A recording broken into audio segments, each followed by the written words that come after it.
Friends, मैं राष्ट्रीय वर्मा और मेरे यूट्यूब चैनल में आपका स्वागत है।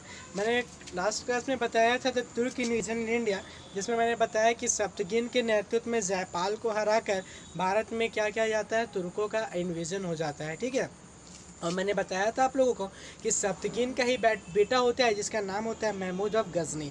आज हम लोग पढ़ेंगे महमूद ऑफ गजनी का भारत में आक्रमण कैसे हुआ, और महमूद ऑफ गजनी भारत में आक्रमण किया था तो उनका आक्रमण करने के पीछे कारण क्या होता था। तो देखिए, सबसे बड़ा कारण जो था महमूद गजनी का भारत में आक्रमण करना, जो पहला पॉइंट है, जो पहला कारण था, वो क्या था, वो ये भारत से ढेर सारा धन को क्या करना चाहता था, लूटना चाहता था। और साथ ही साथ उनका जो दूसरा लक्ष्य था वो क्या था कि इस्लाम धर्म को पूरे भारत में क्या करना है, पसारना है, यानी प्रसार करना है। पहला जो था वो क्या था कि भारत से धन की प्राप्ति करनी है और साथ ही साथ इस्लाम धर्म का प्रसार करना है। ठीक है, देखिए आज हम लोग पढ़ रहे हैं attack of Ghazni in India. Ghazni में इंडिया में अटैक किसका, गजनी का। देखिए, गजनी का जो भारत में आक्रमण, जो पहला आक्रमण होता है वो होता है 1000 ईस्वी से लेकर 1001 ईस्वी के बीच में। किसके विरुद्ध, जयपाल के विरुद्ध, जिसमें मैंने बताया था सप्तगिन को ही हराकर जयपाल को ही हराकर सप्तगिन जो है क्या कहता है, भारत में इन्वेंट किया था तुर्कों का। लेकिन इस समय जयपाल जो है वो क्या कर जाता है, भाग जाता है। ठीक है, फिर 1000 से 1001 ईस्वी के बीच में जयपाल के साथ फिर गजनी का, यानी मोहम्मद गजनी का के साथ क्या होता है, वार होता है, युद्ध होता है, जिसमें जयपाल फिर भाग जाता है और जाके क्या कर लेता है, सुसाइड कर लेता है, यानी मारा जाता है। और इसमें फिर गजनी की क्या होती है, जीत होती है। भारत में फिर गजनी का जो दूसरा आक्रमण है वो होता है 10,005 में। कब होता है, 1005 में। ठीक है, कब होता है, 1005 AD में। किसके खिलाफ होते हैं, मुल्तान के रूलर होते हैं, और मुल्तान के रूलर उस समय होते हैं अब्दुल फतेह दाऊद। कौन होते हैं, अब्दुल फतेह दाऊद के विरुद्ध गजनी जो है मुल्तान में क्या करता है, आक्रमण करता है, और इस युद्ध में फिर गजनी क्या कर जाता है, जीत जाता है। गजनी का तीसरा आक्रमण जो है वो कब होता है, 1008 में। किसके विरुद्ध, आनंद पाल के विरुद्ध। किसके विरुद्ध, आनंद पाल के विरुद्ध। और आनंद पाल कौन था, जयपाल का बेटा था। कौन था, आनंद पाल जो था वो क्या था, जयपाल का बेटा था। जयपाल को तो वो नहीं मार सका था क्योंकि जयपाल जो खुद ब खुद सुसाइड किया था। इसलिए 1008 ईस्वी में गजनी जो है आनंद पाल को मारने के लिए क्या होता है, निकल पड़ता है। ठीक है, मैंने बताया था जयपाल जो है सिंध रीजन का राजा था, यानी आनंद पाल भी जो है कौन से रीजन का राजा था, सिंध रीजन का राजा था। ठीक है, तो दिक्कत यहाँ तक, तो आनंद पाल पर आक्रमण करता है गजनी, और इसमें आनंद पाल की भी क्या हो जाती है, हार हो जाती है। उसके बाद 1018-19 में गजनी जो है कन्नौज के रूलर पर अटैक करता है। कि कहाँ के रूलर पर, कन्नौज के रूलर पर। और उस समय कन्नौज का शासक कौन होता है, राजापाल। कौन होता है, राजापाल। ये थोड़ा डरपोक तरह का राजा होता है। जब आक्रमण किया जाता है इस पर, गजनी जब आक्रमण करता है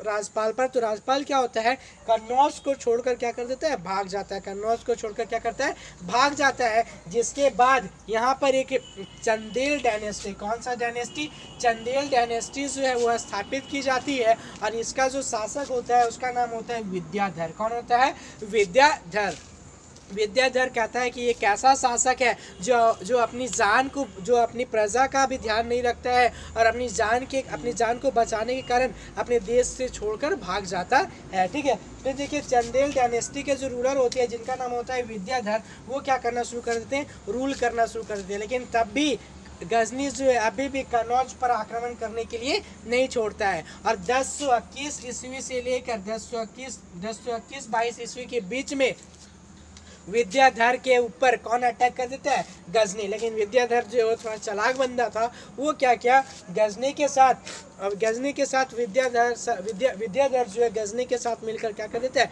ट्रीटी कर लेता है, समझौता कर लेता है। ठीक है, अभी हम लोग आगे पढ़ेंगे सोमनाथ पर हमला। कहाँ पे हमला, सोमनाथ टेम्पल जो है जो गुजरात में होता है, उसको लूटते हैं कैसे गजनी, उसके बारे में अभी हम लोग पढ़ेंगे।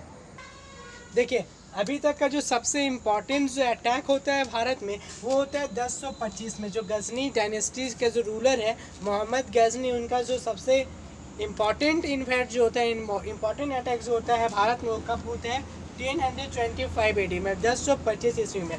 कहाँ पे होता है, सोमनाथ मंदिर में। कहाँ पे होता है, सोमनाथ मंदिर में, जो कहाँ होता है, गुजरात में। देखिए, सोमनाथ मंदिर से मोहम्मद गजनी जो है बहुत सारा वेल्थ जो है, बहुत सारा धन को क्या किया था, लूटा था, बहुत सारे धन को क्या कर लिया था, लूट लिया था। और लूट कर ये कहाँ जा रहा था, गजनी की ओर जा रहा था। कहाँ जा रहा था, गजनी की ओर। ठीक है, मोहम्मद गजनी जो है किधर जा रहा था, गजनी की ओर। जब ये गजनी की ओर जा रहा था तो उस समय गजनी के आधे रास्ते में ही जट लोग जो है वो क्या कर देते हैं, मोहम्मद गजनी पर आक्रमण कर देते हैं, यानी अटैक कर देते हैं। और जितने भी जो सोमनाथ मंदिर से लूटते हैं ये सब, वो सारी चीज़ को क्या कर लिया जाता है, जटों के द्वारा लूट लिया जाता है।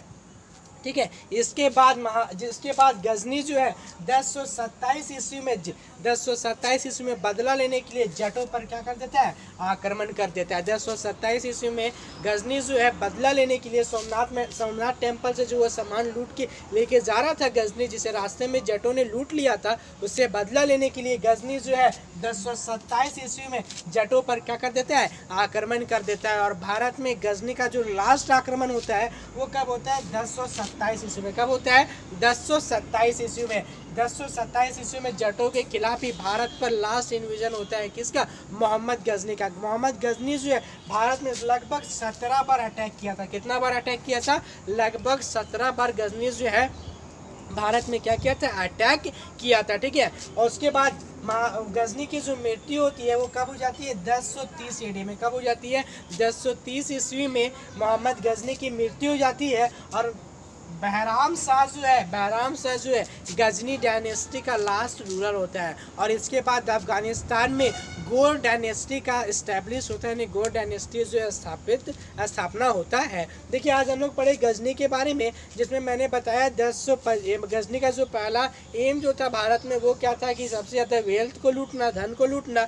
उसके बाद फिर मैंने बताया कि वो चाहता था कि भारत में इस्लाम धर्म पूरी तरह से भारत में फैल जाए। फिर मैंने बताया 1100 से लेकर 1101 ईस्वी में उनका वो पहला इन्वेंट था जापाल के विरुद्ध भारत में। ठीक है, और उनका जो सबसे महत्वपूर्ण आक्रमण जो था वो कब किया गया, 1025 ईस्वी में। कहाँ पे किया गया, सोमनाथ टेम्पल में, जो कहाँ पे, गुजरात में। ठीक है, और वहाँ से बहुत सारा वेल्थ यानी बहुत सारा धन को क्या कर लिया गया था, लूटा गया था। और रास्ते में से वो लूट के लेके जा रहे थे गजनी, तो उससे भी जट जो है इन पर आक्रमण कर देते हैं और सारे सामान को लूट लिया जाता है, जिसके कारण जटों पर 1027 ईस्वी पर मोहम्मद गजनी जो है अटैक करता है। और भारत पर जो गजनी का जो आक्रमण होता है वो लास्ट इन्वेजन जो होता है वो जटों पर ही होता है। ठीक है, उसमें फिर मैंने बताया गजनी जो है भारत में लगभग 17 बार आक्रमण किया। गजनी की मृत्यु 1030 ईस्वी में हो जाती है। और इसके बाद गजनी डायनेस्टी का जो लास्ट रूलर होते हैं उनका नाम होता है बहराम शाह। क्या नाम होता है, बहराम शाह जो है गजनी डायनेस्टी के लास्ट रूलर होते हैं। और इसके बाद गौर डायनेस्टी का इस्टेब्लिश होता है। कहाँ पे, अफगानिस्तान में। हम लोग कल के नेक्स्ट क्लास में गौर डायनेस्टी के बारे में पढ़ेंगे। Thank you.